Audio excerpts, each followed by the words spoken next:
инак бозии аввали дастаи мунтахаби тоҷикистон бо дастаи мунтахаби туркманистон. мо аз ин вохӯрӣ пирӯзиро аз дастаи мунтахаби тоҷикистон хоҳон будем ва футболбозони дастаи мунтахаби тоҷикистон ба ин ҳам боварӣ доштанд. петр шегерт дар ин рӯз чунин ҳайатро интихоб кард. ҳоло шумо мебинед бо пироҳанҳои сафед футболбозони дастаи мунтахаби тоҷикистон.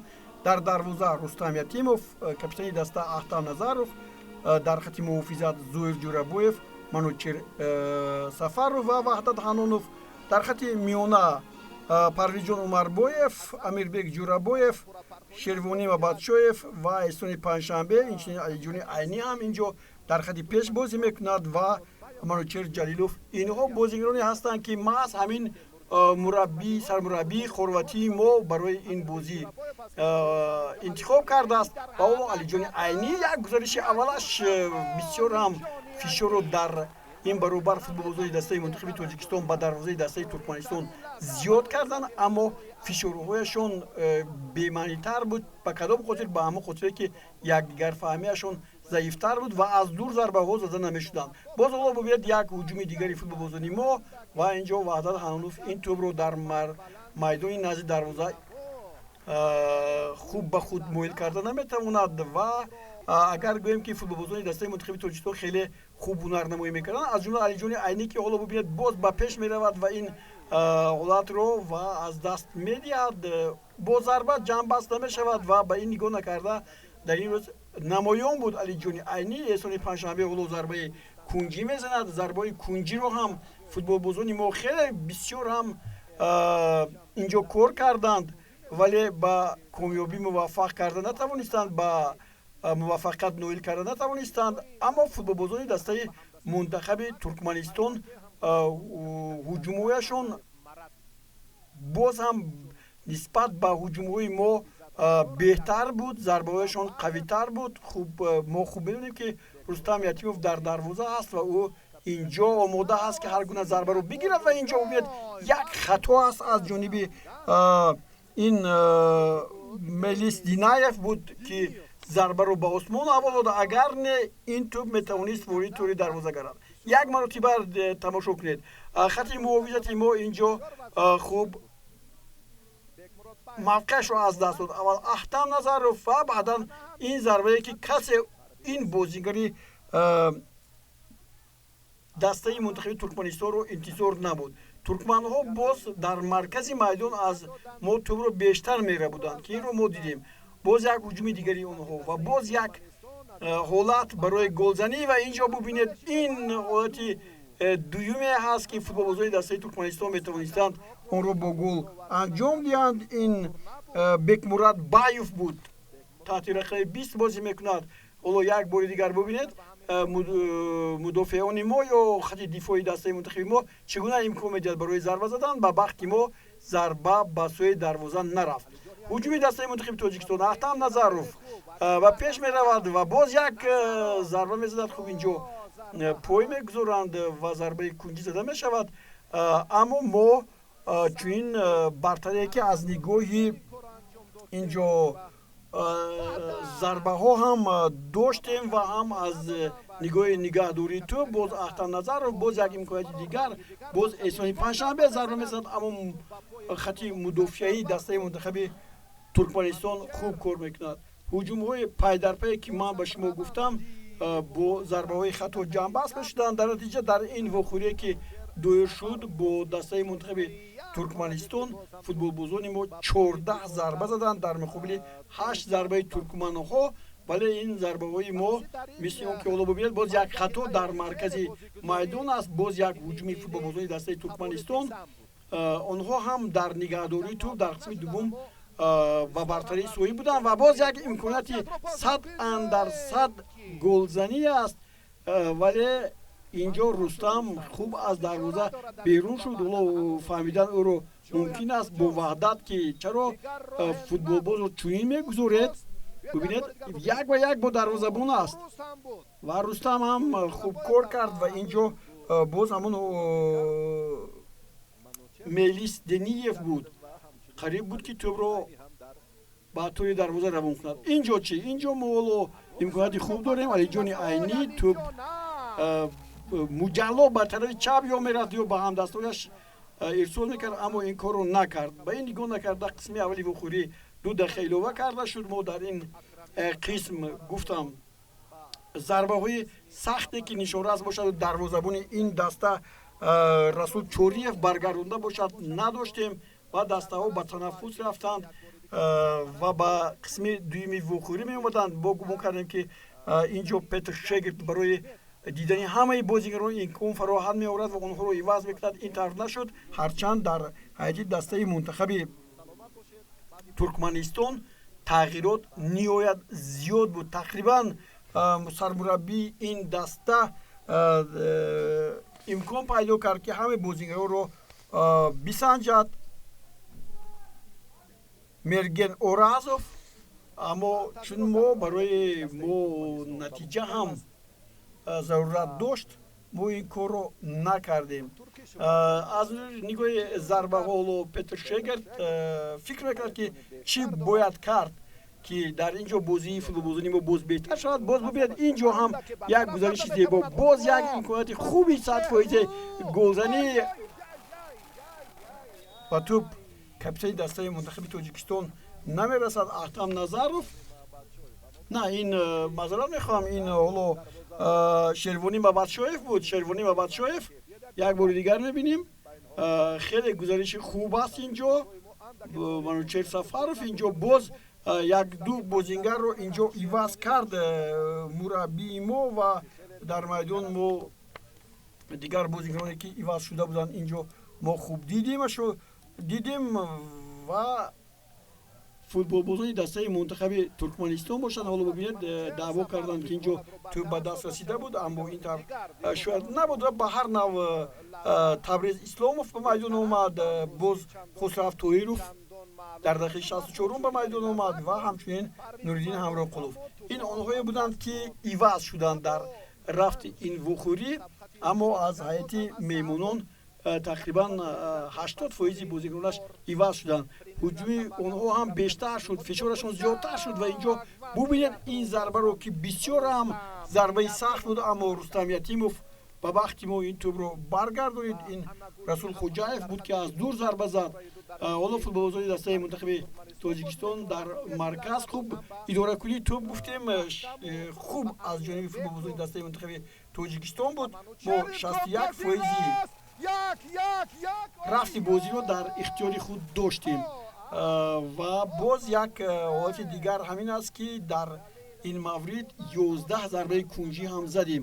ҳоло боз як ҳуҷуми дигар, боз як имконияти хеле воло аст, боз Шервонӣ аст, боз бозигарони мо ба пеш мераванд, аммо дар ин ҷо мо тӯбро аз даст медиҳем. Зарбаҳои нишонрас аз масофаи дур хеле кам буданд. ҳоло бубинед инҷо мо ба иштибоҳ роҳ медиҳем, ба пеш меравем ва дар инҷо дар хати мудофиа касе нест ва футболбозони дастаи мунтахаби Туркманистон ҳисобро боз мекунанд.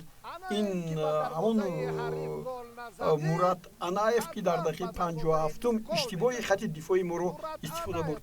Агар дар ёд дошта бошед, бо Мянмар мо чунин як бозӣ анҷом дода будем ва бо ҳисоби 4-3 мағлуб шудем. яъне ҳамагӣ ба пеш рафтем ки мо аз Мянмар беҳтарем, аммо ин тараф нашуд.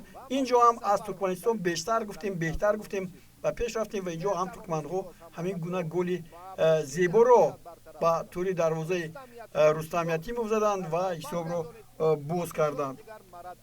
инҷо аслан Балаков хеле хуб бозӣ кард аз канори рост. Аз канори рости мо бошад, ба назар чунин расид ки Зоҳир Ҷӯрабоев ба иштибоҳи хеле зиёд роҳ дод.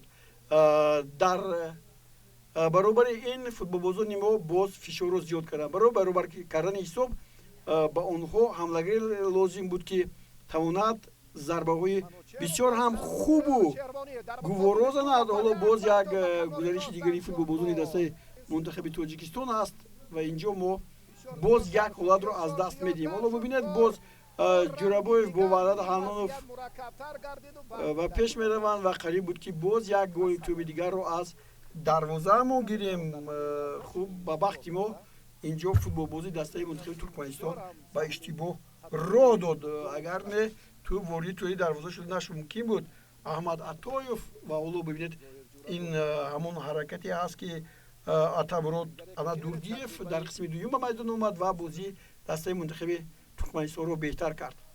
Футболбозони мо ҳоло боз ба пеш мераванд, боз имконатҳои ҳуҷум барои бозигарони мо ҳаст ва ин як зарбаи Манучер Сафаров аст ки аз масофаи дур зада шуд. Манучер дар ҳақиқат зарбаҳои масофаи дураш хатарнок ҳастанд ва бояд ҳамин гуна зарбаҳо аз беруни майдон, аз майдони назди дарвоза дар назар дорам, зада шаванд, чунки бисёр ҳолатҳое ҳастанд ки дарвозабонҳо ин ҳолатро надида мебинанд. Ҳоло Ҷӯрабоев боз ба марказ, боз як гузариши футболбозии дастаи мунтахаби Тоҷикистон Манучер Сафаров ва ду нафар ба ин туп намерасанд. Бисёр ҳолати хуб инҷо буд. Нуриддин Ҳамроқулов ба майдон омадааст.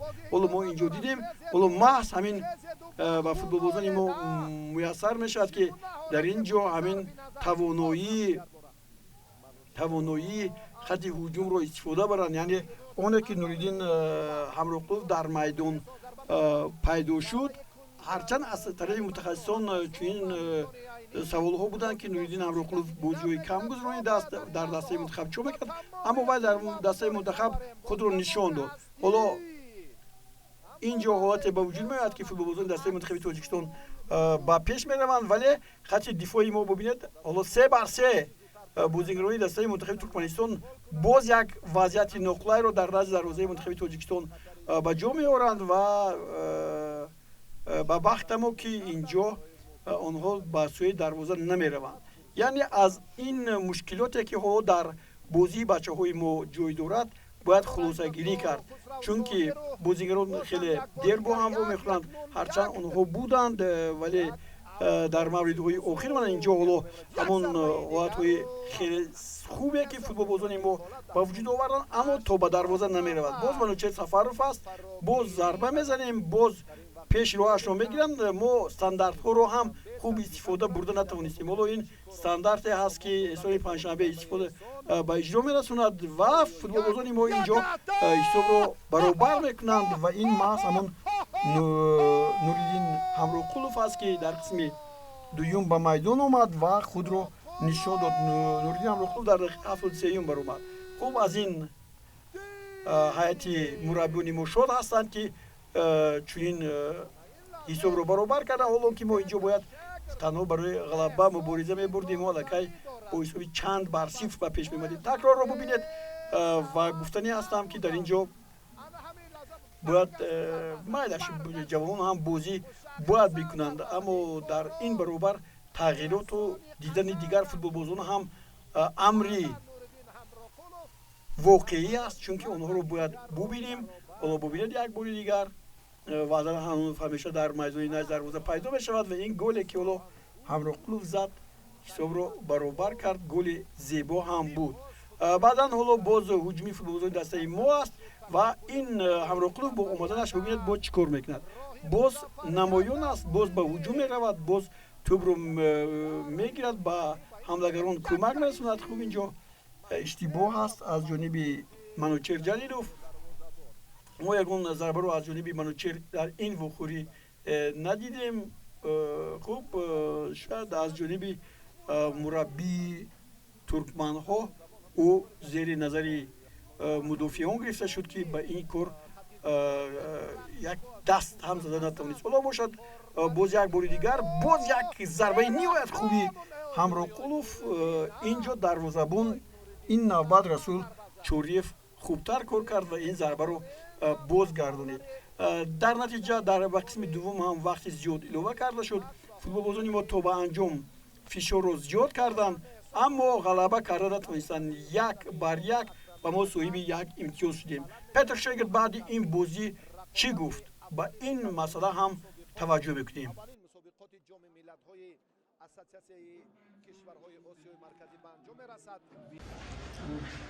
I think that it was from our side a good match.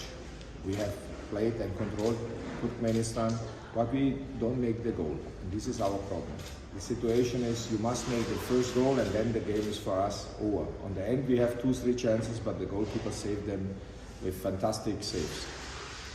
Мы хорошо контролировали игру, мы хорошо контролировали мяч, но, к сожалению, мы не реализовали свои моменты в то время, как сборная Туркменистана свой шанс реализовала. But I think that we have more than 70% ball position, and this is a lot. Но я думаю, что, возможно, приблизительно по владению мячом у нас было процентов 70. И я думаю, что это достаточно много. And for me, it's also clear. The situation is we must make the 1-0, and then we don't make this 100% chance, and we get the counter-attack. And in this case, we was a little, how I can say that, young, and we must be more clever in these situations.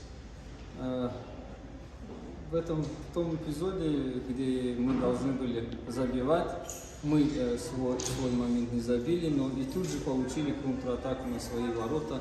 И я хотел бы сказать, что в этом эпизоде мы сыграли, как бы так сказать, немножко беспечно.